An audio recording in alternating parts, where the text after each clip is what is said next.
दर्शकों, आज हम फिर उपस्थित हैं आपके सामने ज्योतिष के एक बहुत महत्वपूर्ण टॉपिक को लेकर के। आप सबने यह शब्द जरूर सुना है, पंचांग। आप अक्सर अपने पुरोहित से अथवा पेपर में अथवा मोबाइल एप्लीकेशंस में पंचांग देखते हैं अथवा अपने पुरोहित से पंचांग पूछते हैं। आखिर पंचांग है क्या, पंचांग किसको कहते हैं, इसी विषय पर आज हम लोग चर्चा करेंगे। पंचांग में दो शब्द हैं, एक है पंच, दूसरा है अंग। इसका अर्थ है ऐसी चीज जिसमें 5 अंग हैं। तो पंचांग में सबसे महत्वपूर्ण क्या है? पंचांग में सबसे महत्वपूर्ण है उसके 5 अंग। कौन है उसके 5 अंग? उसके 5 अंग हैं तिथि, वार, नक्षत्र, योग और करण। तिथियों के बारे में पिछले कई वीडियो से हम लोग चर्चा करते आ रहे हैं। कुछ अच्छे मुहूर्त के बारे में जानना होता है तो हम तिथि देखते हैं, कोई अच्छा कार्य करना होता है हम तिथि देखते हैं। तो तिथि के बारे में बहुत चर्चा हो चुकी है, लेकिन प्रश्न यह है कि तिथि आखिर है क्या, तिथि का स्वरूप कैसा है।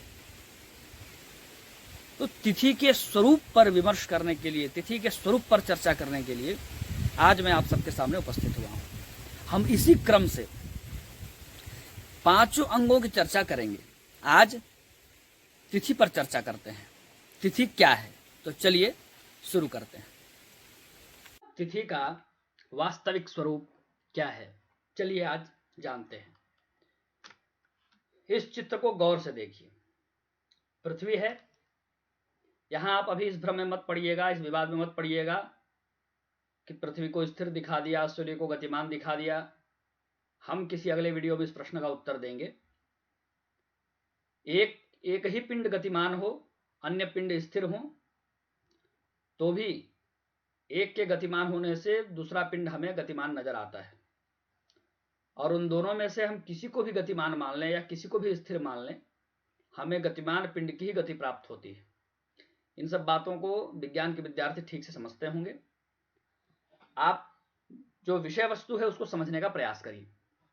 पृथ्वी है और पृथ्वी के जस्ट बाद चंद्रमा है, जो अपने वृत्त पर, जो अपनी कक्षा पर पृथ्वी की परिक्रमा कर रहा है। एक बात और बता दूं, यह चित्र आभासी है, वास्तविक नहीं है। यहां दीर्घ वलय और वृत्त के विवाद में भी आपको नहीं पड़ना चाहिए। यह सिर्फ समझाने के उद्देश्य से बनाया गया है। चंद्रमा अपनी कक्षा में भ्रमण करते हुए पृथ्वी की परिक्रमा पूरी करता है। यह चंद्रमा जब सूर्य के बिल्कुल पास आ जाता है, अर्थात पृथ्वी, चंद्रमा और सूर्य, इन तीनों का ही एंगुलर डिस्टेंस जब 0 डिग्री हो जाता है, तब सूर्य के ही द्वारा ढक लिए जाने के कारण चंद्रमा हमें नजर नहीं आता है।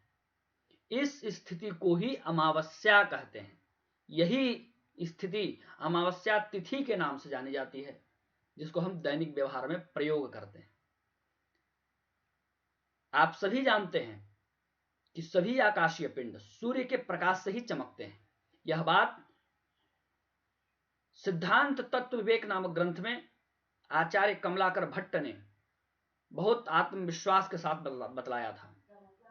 उसमें उन्होंने स्पष्ट कहा है कि सभी आकाशीय पिंड पीयूष पिंड हैं, जो सूर्य के प्रकाश पड़ने से चमक उठते हैं। यह चित्र अमावस्या की स्थिति को परिलक्षित कर रही है। अब अगले चित्र पर गौर करिए। यहां यह चंद्रमा की एक दिन की गति है। अमावस्या के बाद प्रतिपदा के दिन चंद्रमा 12 डिग्री चलता है, 12 डिग्री की दूरी तय करता है। जैसे ही वह 12 डिग्री का दूरी तय करता है, सूर्य से थोड़ा किनारे हटता है, सूर्य का प्रकाश उसमें पड़ने लगता है, वह नजर आने लगता है, वह दिखाई पड़ने लगता है। यही स्थिति प्रतिपदा कहलाती है। अर्थात जैसे ही चंद्रमा सूर्य से 12 डिग्री आगे चलता है, सूर्य और चंद्रमा के बीच जो कोणीय अंतर है वह 12 डिग्री का हो जाता है तो प्रतिपदा तिथि आती है। यही कोणीय अंतर अगले दिन 24 डिग्री का हो जाएगा, उस दिन द्वितीया तिथि होगी। जी हाँ, आप बिल्कुल सही समझ रहे हैं। 12-12 डिग्री का, 12-12 अंशों का सूर्य और चंद्रमा के बीच का कोणीय अंतर तिथि कहलाता है। सूर्य और चंद्रमा का कोणीय अंतर जब 0 डिग्री होगा तो अमावस्या, 12 डिग्री होगा तो प्रतिपदा, 24 डिग्री होगा तो द्वितीया, 36 डिग्री होगा तो तृतीया, 48 डिग्री होगा तो चतुर्थी, 60 डिग्री होगा तो पंचमी। इसी क्रम से जब हम आगे बढ़ेंगे अंत में हमें यह स्थिति मिलेगी, जब सूर्य और चंद्रमा के बीच कोणीय अंतर 180 डिग्री हो जाएगा। यह अंतर पूर्णिमा कहलाता है। पूर्णिमा के दिन ऐसा अंतर होता है। आप 12-12 डिग्री आगे बढ़ते जाइए, आप देखेंगे कि 15वें दिन सूर्य और चंद्रमा एक दूसरे से 180 डिग्री दूर हैं, और ऐसी स्थिति में सूर्य का पूरा प्रकाश चंद्रमा पर बहुत बढ़िया से फोकस होकर पड़ता है और चंद्रमा का पूरा आकार, पूरी आकृति देदीप्यमान हो उठती है। इसके बाद से कृष्ण पक्ष का प्रारंभ हो जाता है। चंद्रमा का आकार घटने लगता है और घटते घटते फिर जब पुनः यह 360 डिग्री का हो जाएगा तो 360 डिग्री हो जाने के पश्चात अमावस्या तिथि होगी और फिर से शुक्ल पक्ष का प्रारंभ होगा।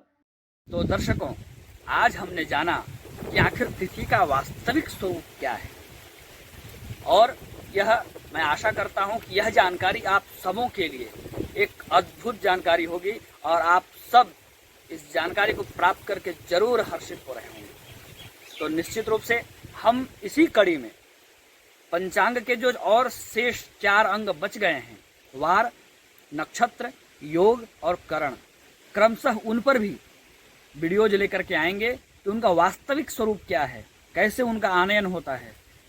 और आज हमने तिथि के बारे में जाना है, इसकी अगली कड़ी में हम वार के बारे में जानेंगे। यह वार के बारे में एक प्रश्न मैं आप सबके सामने छोड़ देता हूं और इसका जवाब आप सब तलाशने का प्रयास करें। इस सोमवार के बाद मंगलवार ही क्यों आता है, मंगलवार के बाद बुधवार ही क्यों आता है, उसका क्या सूत्र है। अगले वीडियो में इसी उत्तर के साथ हम मिलेंगे। हरिओम।